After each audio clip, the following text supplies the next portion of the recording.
विनोद, दिवाकर और अमन नदी किनारे खेत से कुछ सब्जियों को तोड़कर नदी किनारे बसे अपने घर में लाते हैं। और जब पूरा परिवार खाने के लिए बैठता है तो रिंकी बोलती है, नदी का पानी कितना गंदा हो गया, कितनी बदबू आ रही है। मुझसे तो इस बदबू की वजह से खाना भी नहीं खाया जा रहा है। इस बार हमारी फसल अच्छी हुई है, पर बारिश है जो होने का नाम नहीं ले रही। कहीं हमारी फसल बारिश ना होने की वजह से सूख ना जाए। वो तो तूने बिल्कुल ठीक कहा बेटा। सोचा था नदी का पानी खेत में डालूं, पर नदी का पानी भी पिछले 2 महीने से कितना गंदा हो गया है। नदी के पानी से शुरू में हमने खेती की और पिछले 2 महीने से कैसे कैसे हम पानी साफ करके खेती को उपजा रहे हैं, ये तो हमें ही पता है। अगर इस बार फसल अच्छी होती तो हम लोग नदी के दूसरी तरफ जाकर बड़े व्यापारियों के पास अपनी सब्जियों को बेच पाते। नदी के उस तरफ कैसे जाएंगे जी आप? नदी का पानी इतना गंदा है कि अब कोई नाव नहीं चलती और पुल भी टूट चुका है। दादी, नदी का पानी साफ भी होता है और नदी का पानी हम खेत में भी तो डाल सकते हैं। मैंने बहुतों को देखा है ऐसा करते हुए। मेरी पोती बिल्कुल सही कह रही है। मैं कल ही गांव वालों से बात करूंगा और हम सभी मिलकर नदी को साफ करेंगे ताकि पाइप और मोटर की मदद से नदी का पानी खेत में जा सके। इस बार गरीब विनोद की फसल अच्छी हुई थी, इसलिए वो अपनी फसल पर पूरी मेहनत करना चाहता था। फिर पूरा परिवार खाना खाकर सो जाता है। अगली सुबह विनोद गांव के खेती करने वाले कुछ लोगों को नदी के पास इकट्ठा करके नदी को लेकर बातें करता है। भाइयों, इस बार हम सब की धान, गेहूं और सब्जी की खेती काफी अच्छी हुई है। क्यों ना हम नदी की सफाई करके नाव चालू करें ताकि नदी की दूसरी तरफ जाकर बड़े बड़े साहूकार को अपनी सब्जियां बेच सके। विनोद भैया, बात तो तुम सही कह रहे हो, पर नदी की सफाई करेगा कौन? वो देखो तुम कैसे औरतें नदी में ही कूड़ा फेंके जा रही हैं और बच्चे अपनी गाय भैंसों को नदी में नहला रहे हैं। आदमी के कहने पर सब देखते हैं कि नदी पर ही कुछ औरतें कूड़ा फेंक कर जाती हैं और बच्चे अपनी गाय भैंस को नहला रहे हैं। ये देखकर गांव वाले मुंह बनाकर वहां से चले जाते हैं। और जब विनोद अपने परिवार के साथ गांव वालों को ही नदी गंदा करता देखता है तो उसे काफी बुरा लगता है, जिसके बाद पूरा परिवार खुद नदी साफ करने का जिम्मा उठाता है। अब एक तरफ विनोद की बड़ी बहू एक जाल से नदी का कूड़ा हटा रही होती है तो दूसरी तरफ शांति अपने दोनों बेटों के साथ मिलकर नदी किनारे की सफाई करती है और पूजा कूड़ा फेंकने से औरतों को मना करती है। आंटी जी, आपका घर तो इस नदी से काफी दूर है, आपको बदबू नहीं आती और ना ही कोई परेशानी है, पर मैं गर्भवती हूँ, मुझे बड़ी परेशानी हो रही है। हम लोग नदी साफ कर रहे हैं तो आपसे विनती है कि आप लोग नदी गंदा ना करें। बहू, कर तो तुम ऐसे रही हो जैसे कि तुमने नदी ही खरीद ली हो कूड़ा फेंकने की। और भी जगह है, यहाँ नहीं फेंकने दोगी तो क्या हम कहीं और फेंक लेंगे? और एक बात याद रखना, तुम और तुम्हारा परिवार मिलकर इस नदी की सफाई नहीं कर पाएगा। पूरा परिवार मिलकर हर रोज नदी साफ करता और गांव के लोगों को नदी गंदी करने से भी रोकता है और खुद बाल्टी में पानी भरकर खेत तक ले जाते हैं। ये मैं 5वीं बाल्टी नदी से भरकर खेत में डालने के लिए जा रही हूँ। माँ जी, अब आपको आराम कर लेना चाहिए। मैं देवर जी और दिवाकर है ना। हाँ माँ, अब तुम घर जाकर आराम करो, तुम्हारे बदले मैं काम कर लूंगी। भाभी गर्भवती है, हम उन्हें अकेला नहीं छोड़ सकते। अपनी बहू और बेटी के कहने पर शांति आखिरी बार खेत में पानी डालकर घर चली जाती है। तो वहीं अब भी पूरा परिवार एक एक करके नदी से बाल्टी में पानी भर के सब्जियों के खेत में डाल रहा होता है, जिससे सब्जियां और तरोताजा हो जाती हैं। कुछ देर में पूरा परिवार घर आता है और जैसे ही वो लोग घर में आराम करने के लिए बैठते हैं, बाहर काले बादल छा जाते हैं और तेज आंधी तूफान चलने लगता है। लगता है भगवान ने हमारी सुन ली। मौसम कितना अच्छा हो गया है। बस अब बारिश हो जाए थोड़ी सी, ताकि हमें नदी से पानी ले जाकर खेतों में न डालना पड़े। चिंता मत कीजिए, जैसा मौसम बना है देखकर लगता है अच्छी बारिश होगी। अच्छा मौसम देखकर पूरा परिवार काफी खुश हो जाता है और वो लोग जब एक बार फिर से बैठकर खाना खाने लगते हैं तो बाहर तेज झमाझम बारिश होने लगती है और खाने पर से उठ रिंकी अपने परिवार से बोलती है, माँ, बाहर बहुत अच्छी बारिश हो रही है। मैंने अपना खाना भी खत्म कर लिया। क्या मैं बाहर बारिश में थोड़ी देर नहाने जाऊँ? हाँ जाओ, पर ज्यादा देर मत नहाना वरना बीमार पड़ जाओगे। भैया, अब तो हमारी सारी टेंशन ही खत्म हो गई। इस बार की फसल काफी अच्छी हुई है और हमने नदी भी साफ कर दी है। अब नाव चल सकती है। अब नदी की दूसरी तरफ जाना है क्योंकि यहाँ पर सब्जी बेचने में मुनाफा नहीं होता। बाहर हो रही तेज बारिश को देखकर सभी घर वालों के मन में एक नई उम्मीद जाग जाती है और वो लोग रात को आराम से सो जाते हैं।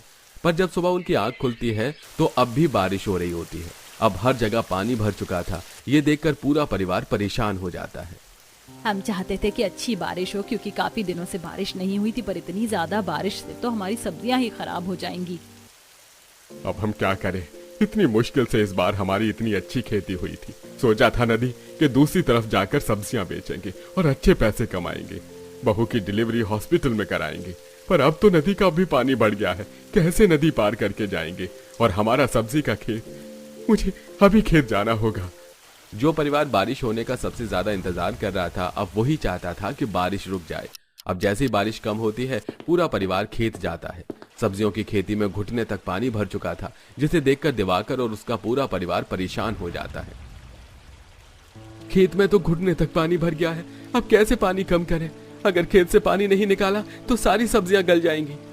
सुनिए जी, हम घर में एक बड़ा सा पाइप लेकर आए थे ताकि उसकी मदद से नदी का पानी खेत तक ला सके। क्यों ना अब उसी का इस्तेमाल हम खेत के पानी को नदी में डालने के लिए करें। भाभी बिल्कुल सही कह रही हैं। मैं अभी घर से पाइप लेकर आती हूँ, इससे पहले कि बारिश शुरू हो जाए। मोटर की भी जरूरत पड़ेगी, मैं भी किसी से मोटर मांग कर लाती हूँ। काजल घर से मोटा पाइप लेकर आती है तो वहीं शांति कहीं से मोटर मांग कर लाती है। अब विनोद अपने बेटों के साथ खेत में मोटर और पाइप लगा देता है, जिससे खेत का सारा पानी नदी में आने लगता है। ये देख अब सभी गांव वाले भी उन्हीं की तरकीब को अपनाते हैं और खेत के पानी को नदी में छोड़ देते हैं, जिससे नदी का पानी तो बढ़ जाता है पर उनके खेत का पानी कम हो जाता है। अब लगता है कि हमारी फसल बर्बाद नहीं होगी। हमारी फसल भी तैयार हो गई है पिताजी। चलिए आज ज्यादा से ज्यादा मात्रा में सब्जियां तोड़ लेते हैं। फिर से काले बादल छा रहे हैं, इससे पहले कि बारिश हो कुछ सब्जी तोड़कर गांव में ही बेच देंगे। इतना बोलकर पूरा परिवार खेत में से बैंगन, गोभी जैसी सब्जियां तोड़कर टोकरे में भरने लगता है। अभी पूरे परिवार ने थोड़ी सी सब्जी तोड़ी ही थी कि तेज बारिश होने लगती है। बारिश तो फिर से शुरू हो गई। जितनी सब्जियां 50 साल तोड़ ली हैं, उतनी ही लेकर घर चलते हैं। माँ जी, आप पूजा, काजल और रिंकी के साथ घर जाओ। अगर हम इसी तरह बारिश, पानी, नदी देखते रहे तो हमारी सारी फसल खराब हो जाएगी। अभी हमारी जितनी ताज़ा सब्जी है हमें तोड़ लेनी चाहिए ताकि हम कल मार्केट में इन्हें बेच सकें। आरती भाभी सही कह रही हैं, आप सब घर जाओ, हम सब्जी तोड़कर ही घर आएंगे। शांति, पूजा, काजल और रिंकी के साथ घर जाती है तो वहीं आरती अपने पति, देवर और ससुर के साथ सब्जियां तोड़कर घर आती है। अगली सुबह होते ही वो लोग ठेले पर अपनी ताज़ा सब्जियां तैयार करते हैं और उन्हें बाजार में बेचने के लिए चले जाते हैं। बारिश की वजह से बहुत कम सब्जी वाले बाजार में होते हैं, जिस वजह से उनकी सब्जियां अच्छे से बिकती हैं। भैया 1 किलो बैंगन और 4 किलो आलू कर दो। इस बारिश की वजह से पता नहीं बाजार अब जा पाऊं या ना जा पाऊं। हाँ बहन, क्यों नहीं, वैसे भी काले बादल छा गए हैं, बारिश किसी भी वक्त हो सकती है। विनोद, दिवाकर और अमन इस बारिश का पूरा फायदा उठाते हैं और काफी महंगे दाम पर सब्जी बेचते हैं। देखते ही देखते बारिश शुरू हो जाती है और वो लोग बारिश में भीगते हुए घर आते हैं। और अगली सुबह जब बारिश बंद हो जाती है तो विनोद अपने दोनों बेटों के साथ पहले एक नाव बनाते हैं और फिर 2 कट्टों में सब्जियां भरता है और उन्हें नाव में रखकर नदी के दूसरी तरफ जाने लगता है। जिन्हें नदी से जाता देख आरती कहती है, बारिश का सीजन है, सब्जियां महंगी होती हैं, आराम से जाना। मुझे पूरी उम्मीद है कि जैसे नदी के इस तरफ हमारी सब्जियां बिकी हैं, वैसे ही नदी के उस पार भी बिकेंगी। आप तीनों आराम से जाओ, मैं माजी और काजल के साथ यहाँ कुछ सब्जियों को बेच लूंगी। विनोद अपने दोनों बेटों के साथ नाव पर सब्जियों का कट्टा रखता है और नदी पार करते हुए नदी के दूसरी तरफ जाता है और सब्जी मंडी में जाकर अपनी सब्जियां बेचता है। तो वहीं घर के बाहर आरती, काजल भी सब्जियां बेचती हैं और शांति भी गली गली जाकर बारिश में सब्जी बेचती है। और इस तरह एक गरीब परिवार इस बारिश के मौसम में भी नदी के पास रहकर भी अपनी फसल बर्बाद होने नहीं देता और अच्छी खासी आमदनी करके अपना घर चलाते हैं। और कुछ ही महीने बाद पूजा की डिलीवरी एक अस्पताल में होती है और पूरा परिवार पूजा और उसके बच्चे का नदी किनारे बारिश में अच्छे से ख्याल रखते हैं। बारिश में 10 तरह के पकौड़े बेचकर माला माल हुई गरीब सास बहू। तेज बारिश होने की वजह से और बाजार में पानी भरने की वजह से सभी सब्जी वाले अपनी सब्जी का ठेला वापस लेकर जाने लगते हैं। पर बाजार में चाय पकौड़े वाला भी खड़ा होता है। उसके पास कुछ ग्राहक भी खड़े थे। तो वहीं एक लड़की अपनी माँ से कहती है, माँ, काले बादल छाए हुए हैं, फिर से बारिश हो सकती है, थोड़े से प्याज के पकौड़े ले लो ना। अरे बेटा, रोज एक ही प्याज के पकौड़े खाकर तेरा मन नहीं भरता क्या? अगर प्याज के अलावा और कोई दूसरे पकौड़े बिक रहे होते तो लेने की भी सोचते हैं।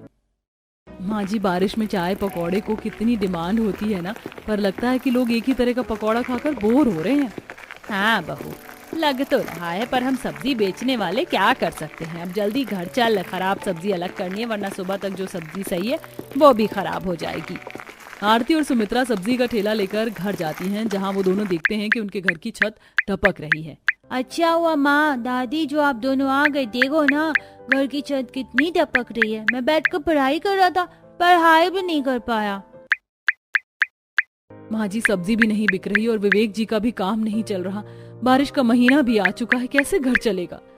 टपकती छत देखकर दोनों सास बहू परेशान हो जाती। इसी तरह कुछ दिन बीत जाते हैं और एक बार फिर जब दोनों सास बहू सब्जी बेचने के लिए ठेला लेकर निकलते हैं, अचानक से बारिश शुरू हो जाती है और दोनों सास बहू सब्जी के ठेले को पन्नी से ढक खुद चाय पकौड़ी की दुकान के पास जाकर खड़े हो जाते हैं। अंकल जल्दी से मेरे लिए 20 रुपए के पालक के पकौड़े पैक कर दो। वैसे आपके पास और कौन से पकौड़े हैं? बेटा मैं तो सिर्फ प्याज के और पालक के पकौड़े ही बेचता हूँ। भाई साहब आपका सही है, बारिश हो या ना हो आपके चाय पकौड़े बिक जाते हैं। हम सब्जी वालों को तो बड़ी परेशानी होती है इस मौसम में। हाँ वो तो है बहन, पर कई बार पकौड़े भी नहीं बिकते, लोगों की अलग अलग डिमांड जो होती है। कुछ देर में बारिश रुक जाती है और दोनों सास बहू गली गली जाकर सब्जियां बेचती हैं और इस बार जब वह दोनों घर आते हैं तो देखते हैं कि जमीन गीली है, साथ ही विवेक के हाथों से भी खून बह रहा है। आपको इतनी चोट कैसे लग गई और आपने पट्टी क्यों नहीं करवाई? पट्टी करवाने जाता तो ज्यादा पैसे लगते, इसीलिए दुकान से दर्द की दवाई ले ली है। पर यह खून रुक नहीं रहा। तुम एक काम करो, कोई खराब कपड़ा बांध दो चोट पर। विवेक को इतने दर्द में देख आरती को बहुत बुरा लगता है और कुछ देर बाद आरती खाना बनाते हुए बोलती है, माँ जी इस बारिश की वजह से हमारी आधे से ज्यादा सब्जियां खराब हो जाती हैं। बारिश में सही से सब्जी बिकती भी नहीं। क्यों ना हम भी इस बारिश के मौसम में चाय पकौड़े बेचने का काम करें अपने ठेले पर ही। आरती कैसी बात कर रही हो? अगर चाय पकौड़ी का बिजनेस नहीं चला तो फिर क्या करोगी? घर में जो खाने को मिल रहा है वो भी नहीं मिलेगा। नहीं चला तो दोबारा सब्जी बेचना शुरू कर दूंगी। माँ जी आजकल लोगों की डिमांड बहुत है, क्यों ना हम 5 तरह के पकौड़े बेचें, इससे लोग हमारे ठेले पर आना पसंद करेंगे। माँ जी आपने देखा है ना लोगों की डिमांड कितनी ज्यादा बढ़ती जा रही है।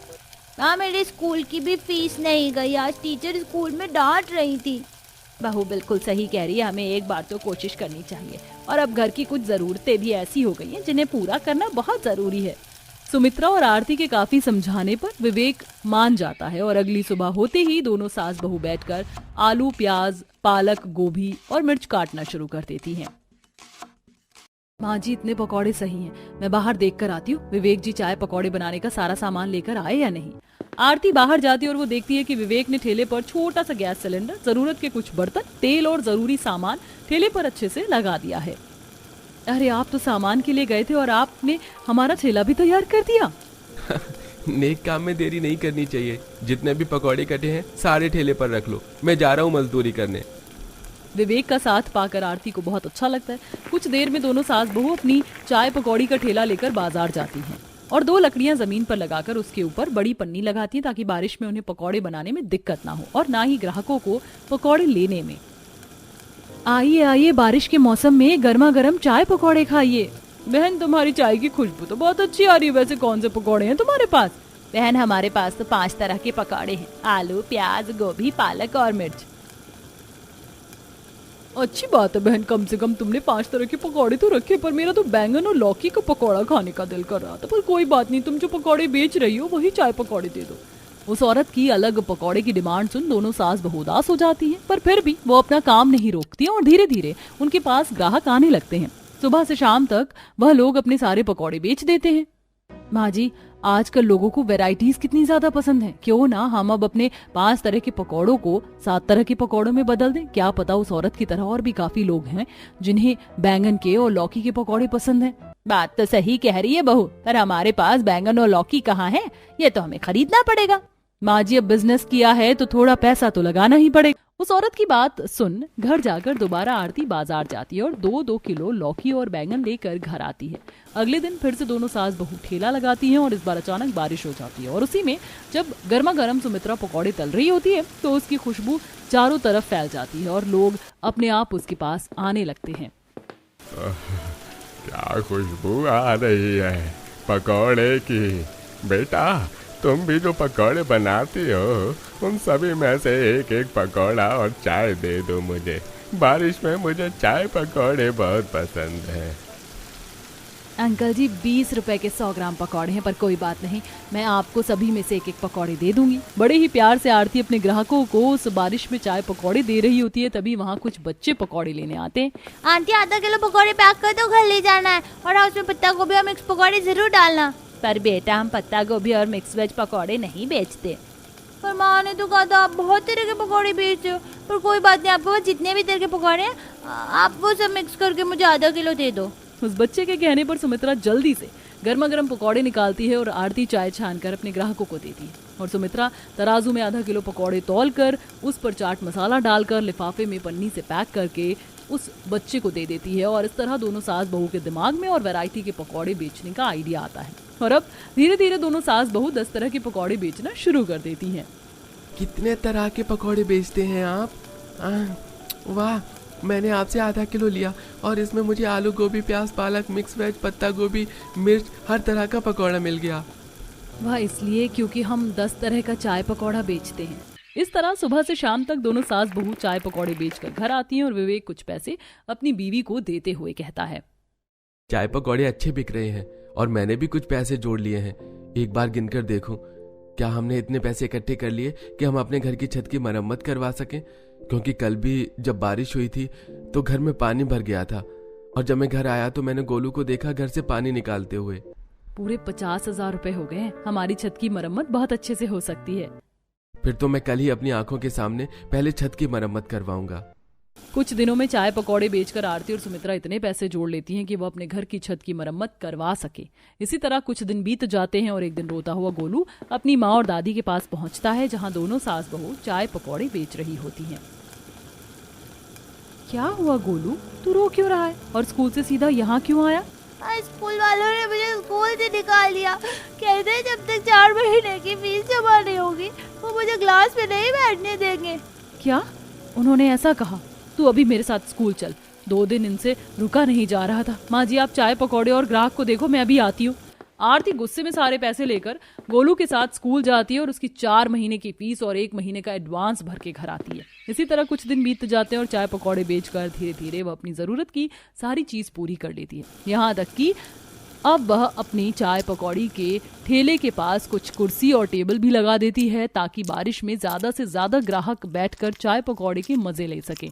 ऐसे ही एक दिन तेज बारिश हो रही होती है और आरती बेसन में हर तरह के पकौड़े को लपेट के गरम कढ़ाई में तल रही होती है। तभी वहाँ उसकी एक पड़ोसन आती है और उससे कहती है, आरती तुम्हारा फैसला बिल्कुल सही था। सब्जी बेचना छोड़ तुमने जब से चाय पकौड़े का कारोबार शुरू किया है तुम तो माला माल हो गई हो। वरना तुम ही सोचो ना, इतने कम समय में कौन अपनी सारी जरूरतें पूरी कर पाता है। पर तुमने कुछ ही महीनों में अपनी जरूरत की सारी चीज पूरी कर ली और ये सब तुम सास बहू ने अपने दम पर किया है।